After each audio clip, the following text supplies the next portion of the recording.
at maging ang ating pong gawain ay maging festivity of messages. Amen. Kaya lulubusin na po natin at totoo nga po na napakaganda ng ating napakinggang mensahe na ang mundong ito, lalo na po ang Italy, marami tayong mga kababayan na nandito lang para kumita. Hindi po masama yan. Magkaroon ng mga ari-arian o magkaroon ng esposa o esposo. Maganda naman mga pangarap na yan. Pero ang pinakamaganda daw pong pangarap ay tayo ay nasa kalooban ni Lord at nasa gawain. Kaya sa pagtatapos po, lalagyan na lang po natin mga adult ladies and adult men. Amen? Amen. Ng conclusion, yung mga bata, pwede na po kayong matulog. Huwag lang kayong hihilik. Buksan po natin ang ating Bible sa 2 Timothy. Amen. Biro lang po.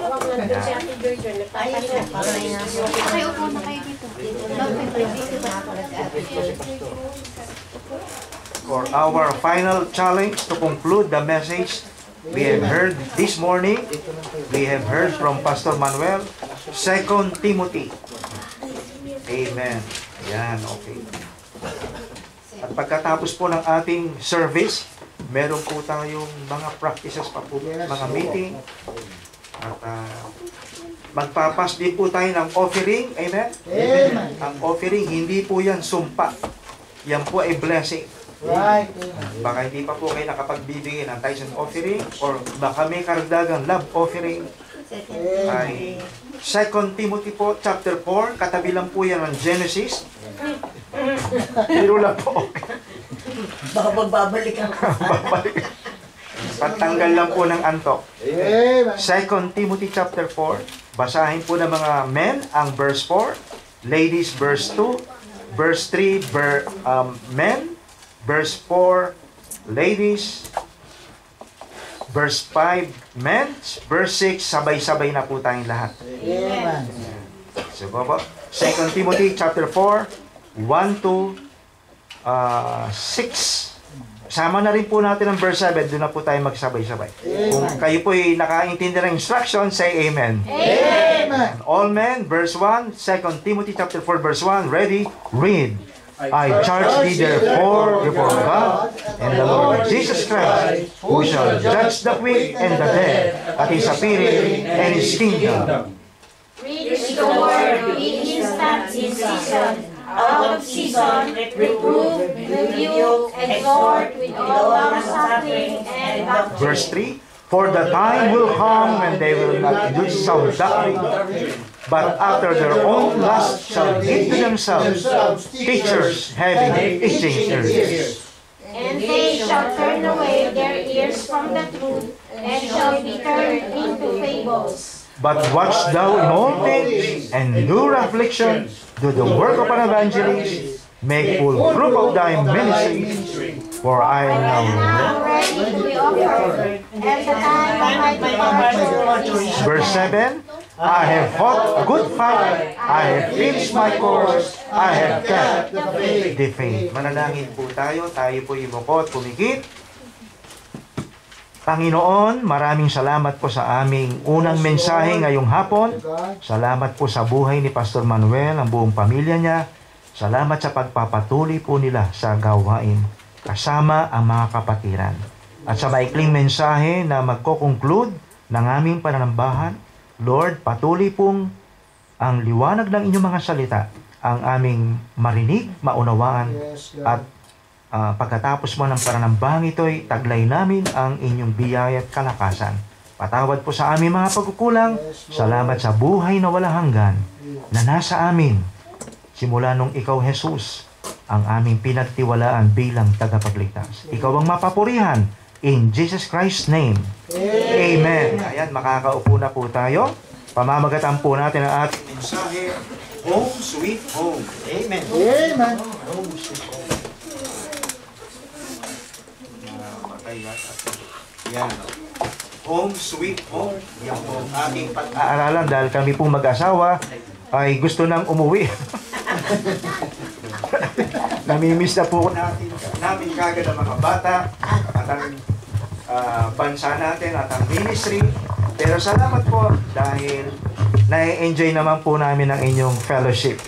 No? So, bakit po home sweet home? Kasi po, ito pong 2 Timothy, kasama ang 1 Timothy, ito po'y isinulat po, mga minamahal, as a prison epistle. Ibig sabihin, ito po'y sinulat sa panahon na si Apostol Pablo ay nakakulong.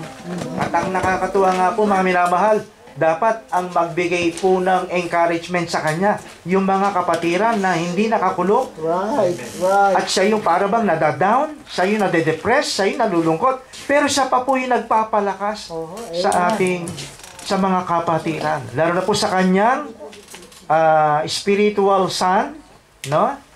Si Timothy, na siya po ay pastor, pero hindi po siya batang Kristiyano, hindi din po siya bagong ligtas. Siya po ay matagal na sa ministry as sa paglilingkod, pero yung kanyang ministry ay na-upgrade. Siya po ay nasa pastorate na. At ang hawak niya ay ang church ng Ephesus. Napaka laking gawain, napaka may edad na mga miyembro, na matagal na rin yung ilang taon na gawain. Siya po ang magpapastor. Kaya pinalalakas po siya dito ni Apostol Pablo. At ngayon, ito pong 2 Timothy na pastoral epistle, prison epistle, ito po ngayon ay isang masasabi nating ibinilang po na salita ng Panginoon. Amen? Kaya, home sweet home, nasan po yung title na yan? Saan po natin kinuha sa verse? Anong verse po yan? 6. Ayan, sabi po nito, "For I am now ready to be offered, and the time of my departure is at hand." Alam po ba ninyo na pagkatapos isulat po ni Apostle Pablo ang epistle ito kay Timothy, siya po ay nag-iintay na lang ng ilang oras para siya po ay pugutan ng ulo. At alam nyo, sa panahon po ng Roman Empire, sa pamumuno ni Nero, ang pagpugot po, Pastor Manuel, ng ulo, hindi po yung nakikita natin na hindi po, ginaganyan po. Talagang may torture pa. Parang nilalagari po. Kaya, pero sabi ni Apostol Pablo, walang takot, walang kaba, walang tensyon. Amen? Amen. Sabi niya, the time of my departure is at hand. Ito daw po ay sinulat niya na hindi nanginginig, hindi para ba nanunumbat kay Lord, Lord, ba't binabayaan mo ako? Lord, bakit ginanito mo ko? No? Hindi po. Buong-buo yung kanyang loob, haharapin niya yung kanyang kamatayan. So, ganyan po talaga ang mga Christian, ang mga followers and disciples of Jesus Christ, ang mga apostles si Lord. Walang pwedeng tumakot sa atin. Dahil matagal na po tayong takot. Amen? Ayan, naalala ko tuloy yung isang lola, may edad ng konti kay Ate Ida, no? 85, something like that, 90. Siya po ay pinasok ng 2 magnanakaw. At yung magnanakaw po na yan ay armado, at ito pong lola na to, nag-iisa lang po sa mansion niya.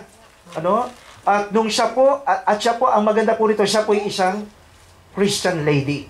Pagdating po ng mga magnanakaw na yan, ay sinigawan po niya. Kasi wala na siya magawa eh. Niransak na po lahat, ang sala, ang kitchen, lahat talagang hinanap yung mga, kinuha yung mga mamahaling gamit. Ang sinabi na lang po niya ay, Acts 2:38. Acts 2:38. Siguro na siguro yung lola. At nagulat po yung 2 magnanakaw, biglang dumating po yung mga pulis. Nagkaroon po, dumating po yung mga, Tapos, nagulat po yung mga pulis, nakatayo lang po yung 2 magnanakaw na ganyan. Pinusasa nila, namumutla, nabitawan yung mga parapalnales, ang ninanakaw nila. At nung inupo sila sa, yung mobile car, patrol car, sabi nung pulis habang sila'y bumibiyahe, bakit nung natagpuan namin kayo, dala-dalawa kayo, lola lang naman yung kaharap nyo. Nanginginig kayo, takot kayo.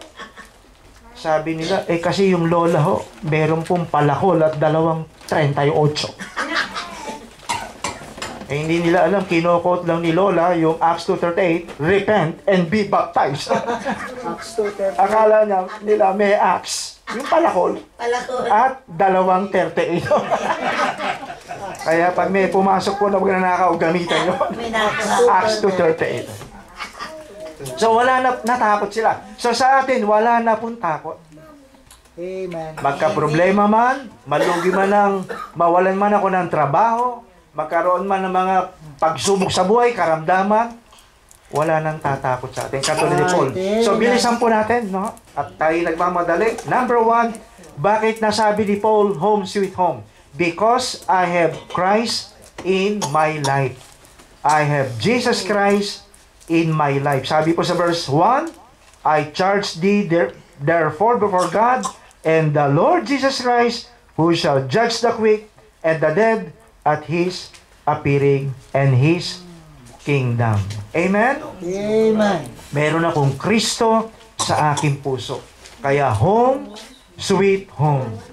Napakatamis. No?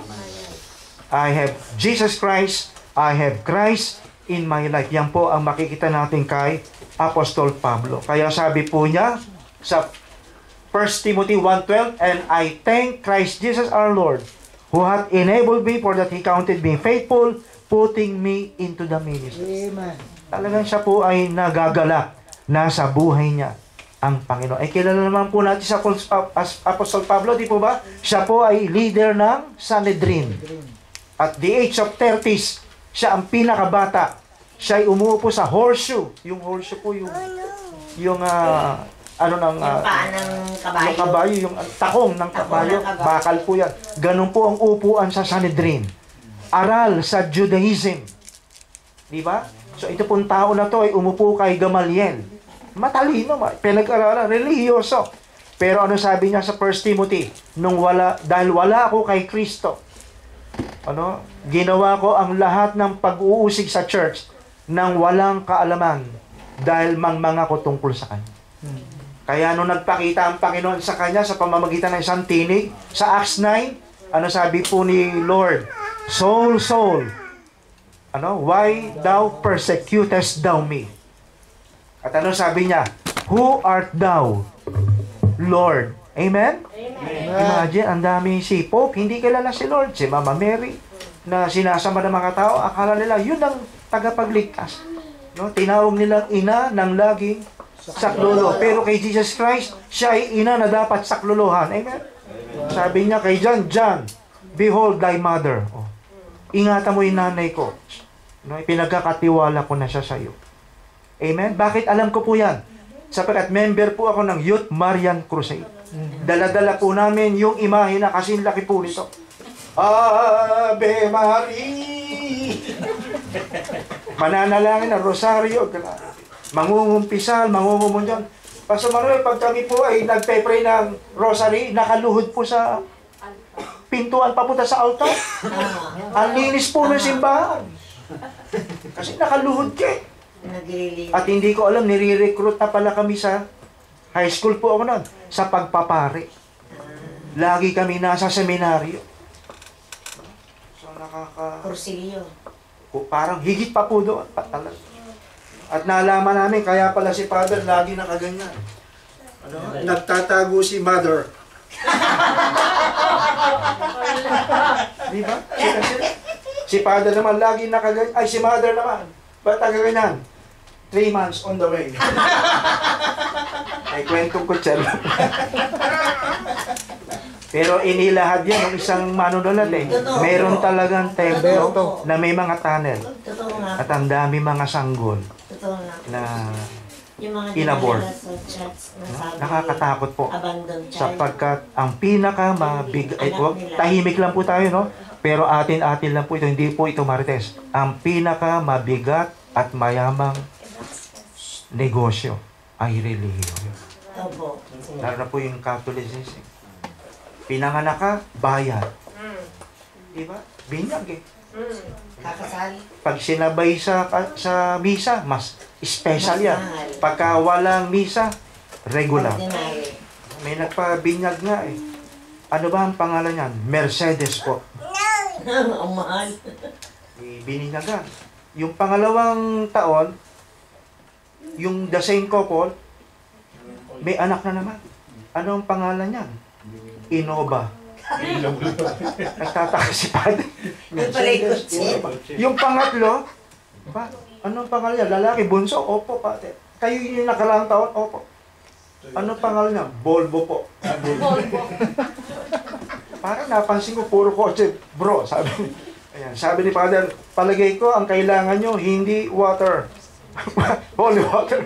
Diesel or fuel or gasoline. So yan po mga kapatid, si Kristo, hinango tayo doon. Amen. Sino po rito dati mga Katoliko? Diba? Tayo may katok at liko ang buhay. Tama?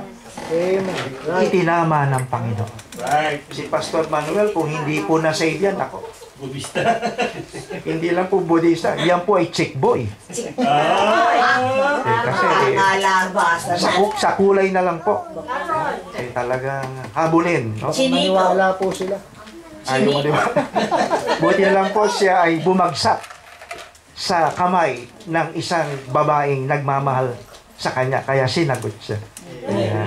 At syempre, tayo pala dapat lagi nagmamahal. Balikan pala sa baka magalit si Mrs.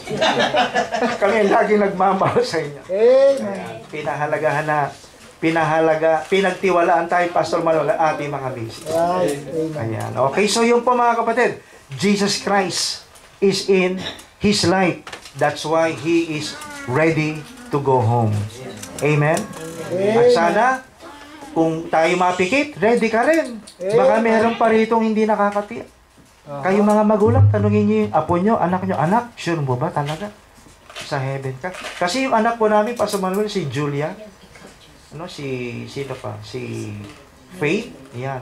Winitnisan po yan ni Ma'am Mel. No? Mga tumanggap na rin yung mga maliliit hanggang sa dumating yung time ng kabuwanga. Hindi po dahil sa 2 beses silang tumanggap, kundi tunay na nilang tinanggap. Amen. Baka meron pa ritong hindi tiyak. Baka pag nag-rapture, maiwang ka pa. Eh, bahala ka na rito. No?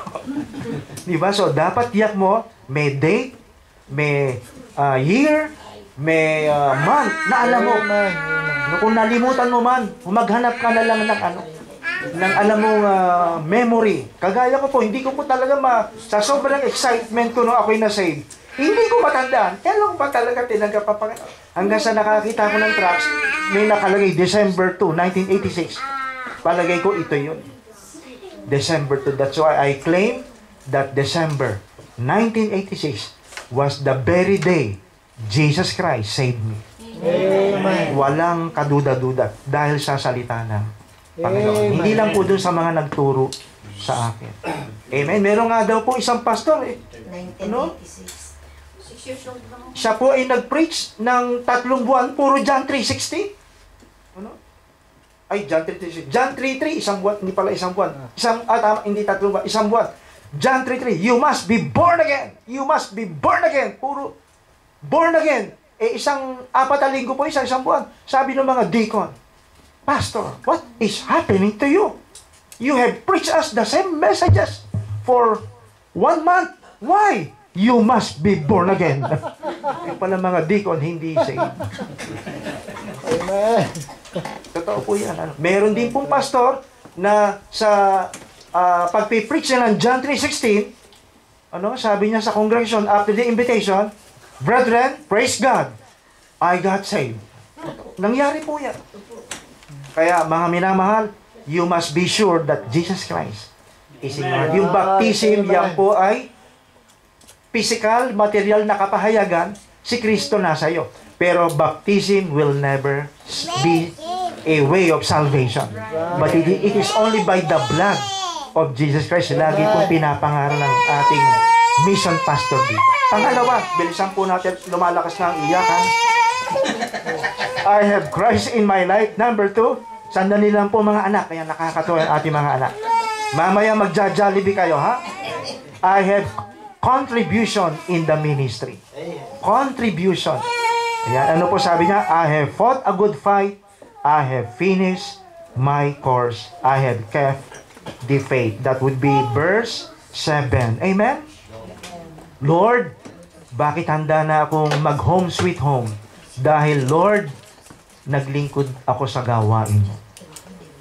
Amen? Alam nyo, ang paglilingkod sa ministry, yung pagkanta po ng quartet, ng mga ladies, ng mga kids, pagpapaawit nyo po rito, pagbibigay, scripture reading, moderating, soul winning, yung tulong na binibigay nyo, Pastor Manuel, sa mission, pinadadala rin po natin sa foreign mission. Amen. You are also a part of 42 foreign mission works sa ating pong Sunday Church sa Cabanatuan at meron pang 12 local missions. Amen. Kaya iyan man ay 1 euro, 2 euro, o 10 euro, 500 euro. Imagine, sa 42 kaluluwa na na-save sa 42 missionaries.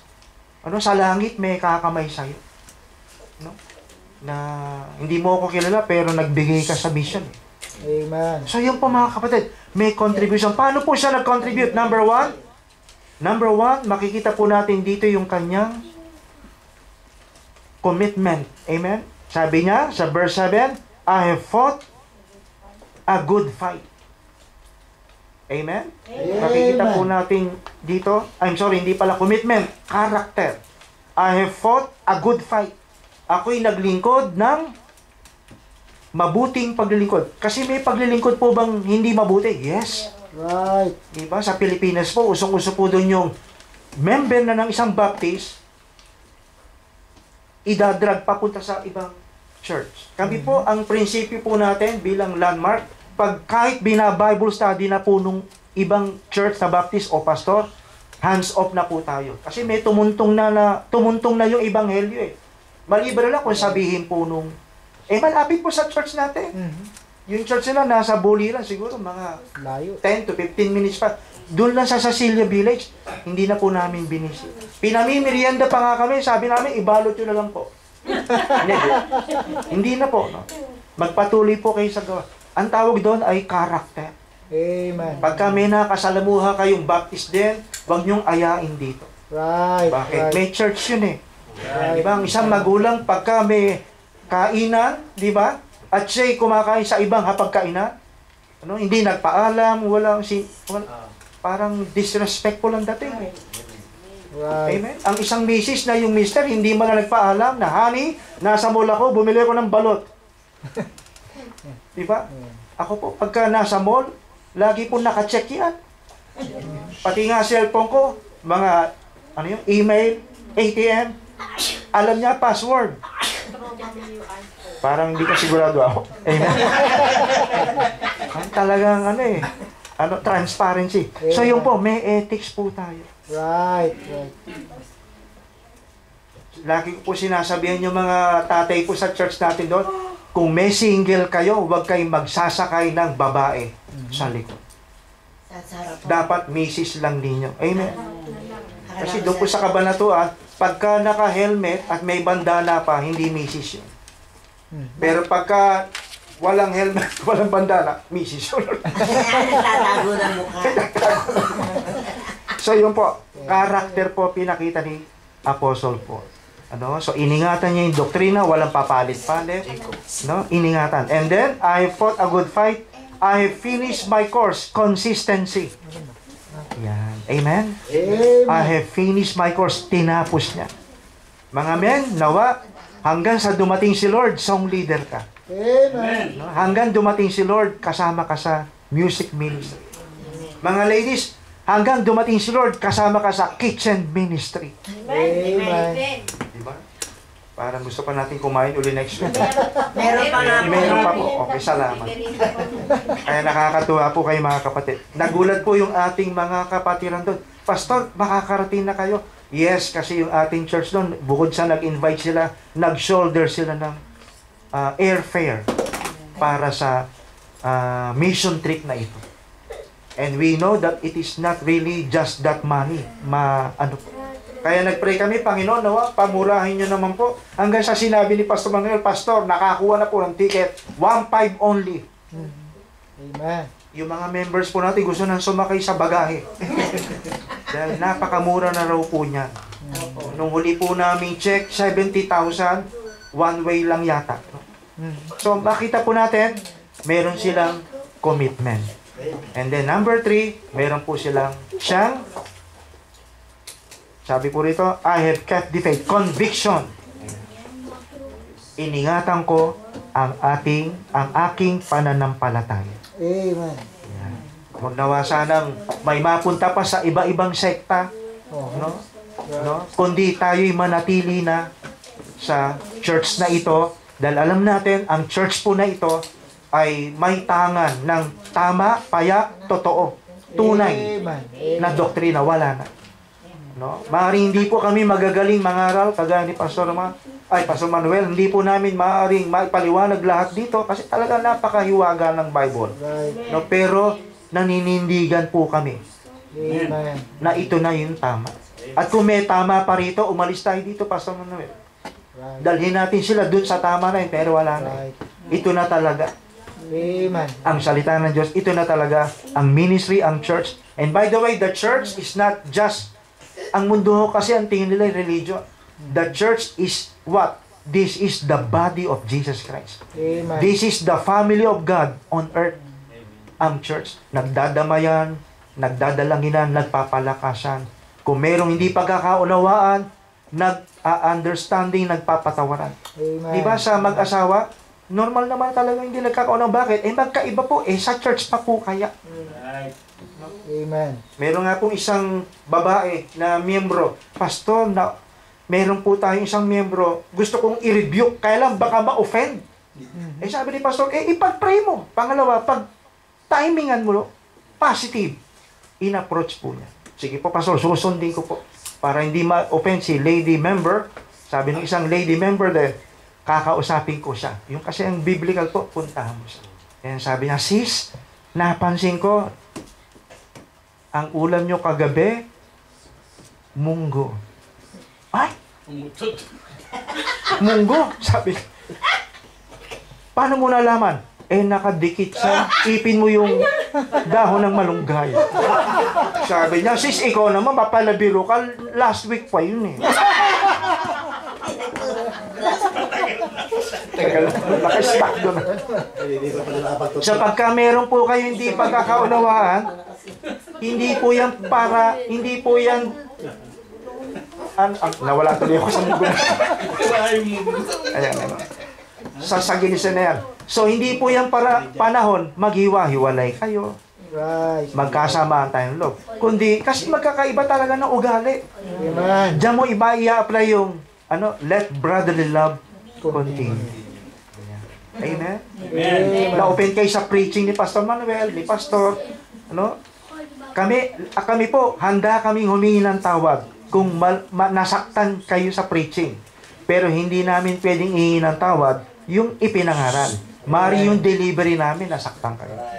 Amen. Parang kay Mrs., kung pag-uusapan po kami ni Boy Abunda, sino merong pinakamaraming paghingi ng tawad, ako na yata. Totoo po. Mahirap talagang labanan ng ate. Ay, may edad po sa akin yan ng konti. Kaya nakakatuwa po. Talagang si Ma'am Mel, si Ma'am Chari, talagang sila po yung walang pastor na hindi magtatagumpay na ang kanyang na merong mga misis na nananalangin para sa iyo. Amen. Tulog na tayo, sila nagpe-pray pa. Amen. Nire-review pa nga tayo, Pastor, hindi kayo nagpe-pray. Pray tayo. Ganyan po ang mga misis. Kaya pala eh. At ang nakakatuwa pa po, ang mga pastor's wife dapat may support and love. Amen. Amen? Siya ho una. A happy wife is a happy life. Amen. Amen. Amen? Amen. So, bilisan na po natin, at lumalawig na ang oras. So, lumagpas na ako. Next, meron na po akong contribution sa gawain. I have Christ in my life. Ito na po yung pinakahuli. I have a crown in heaven. Amen. Kaya pala na si Apostle Paul, bagamat siya'y hahatulan ng kamatayan sa paninindigan kay Kristo, sa salita ng Diyos, sa gawain ng Diyos, kasi meron daw po siyang crown in heaven. Verse 10. Verse 8. Henceforth there is laid up for me a crown of righteousness, which the Lord, the righteous judge, shall give me at that day, and not to me only, but unto all them also that love His appearing. Ayan, napakabuti po ni Lord. na ang paglilingkod natin ay yung nag-aantay sa pagbabalik ni Lord, may crown of, sabi ko rito, righteousness. Ano? So, lahat ng segundo, minuto, oras, araw, linggo, buwan, taon, na ginugol mo sa gawain ng Diyos. Lahat ng sentimo na ibinigay mo sa gawain, huwag kang manghihinayang. Sapagkat sabi po sa Romans 14, ayan, let us conclude this point. Romans 14.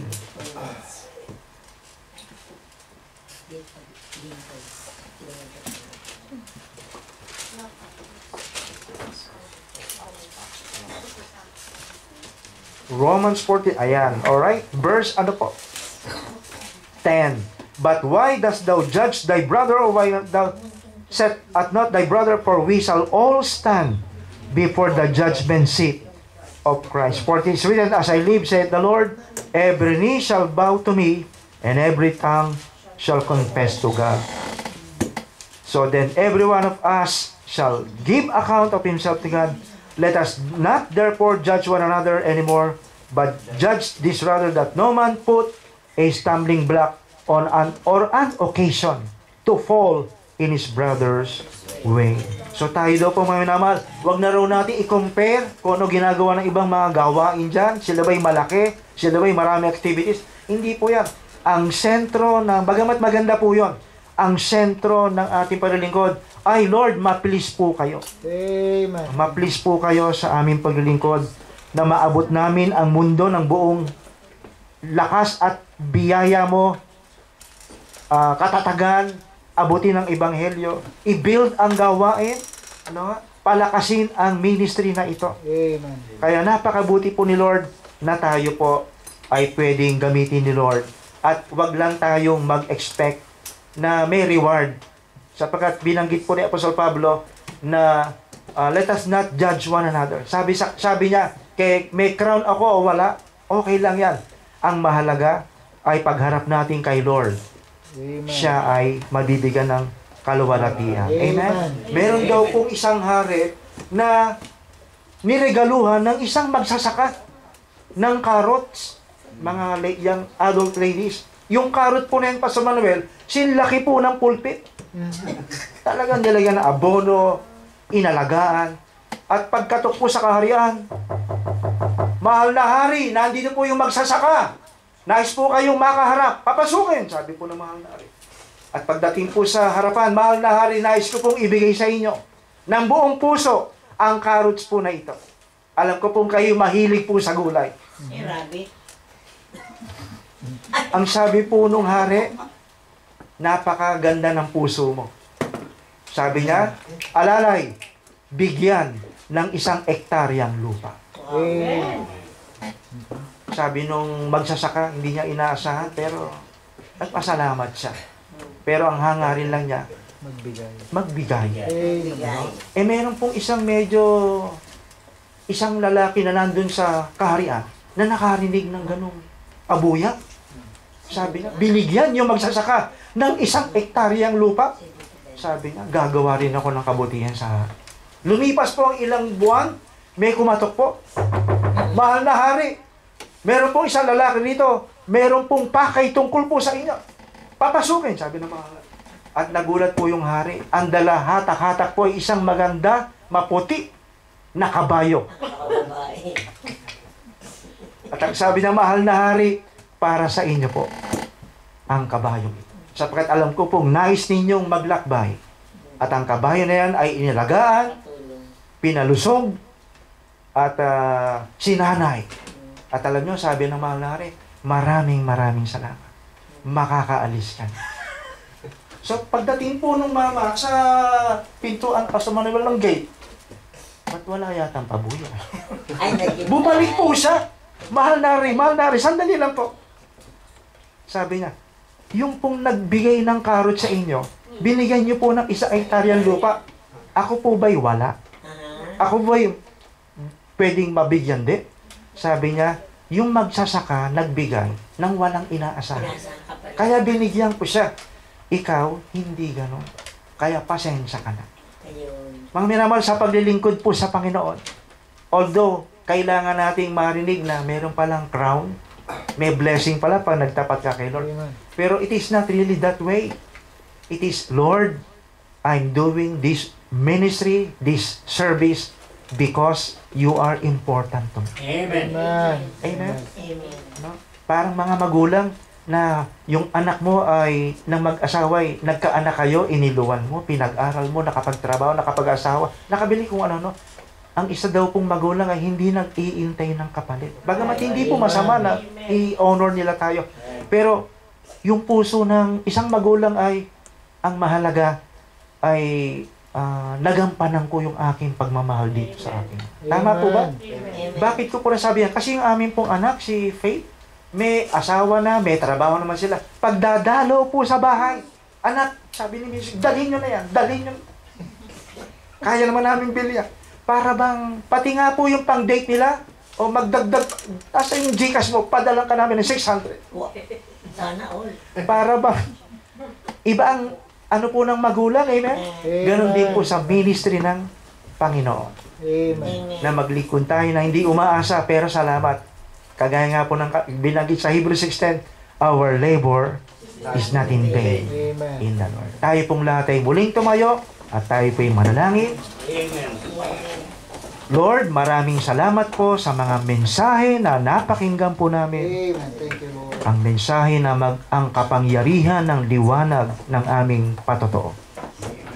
Ang mensahe na dapat naming nasaing makarating sa langit, pero bago po kami umuwi sa langit, by death or by rapture, Lord, we must see to it that we have Jesus Christ in our hearts. Amen. We have done our best to be a blessing in the ministry, Yes, God. and we will expect and aspire na, Lord, malulugod ka at yung mga korona na yan ay resulta lamang ng kaluguran mo sa aming matapat na paglilingkod.